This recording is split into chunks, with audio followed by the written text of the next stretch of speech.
धम्मपद कोदवग्गो अकोधेन जिने कोधं असाधुं साधुना जिने जिने कदर्यं दानेन सच्चेन अलिकवादिनं।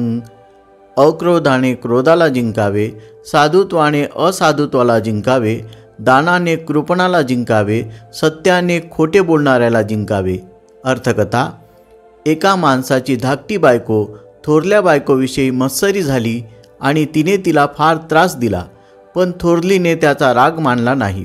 नंतर धाकटीला पश्चाताप झाला आणि तिने क्षमा मागितली असता थोरली धाकटीला म्हणाली, बुद्धाजवळ तिने क्षमायाचना केल्यास ती धाकटीला क्षमा करील।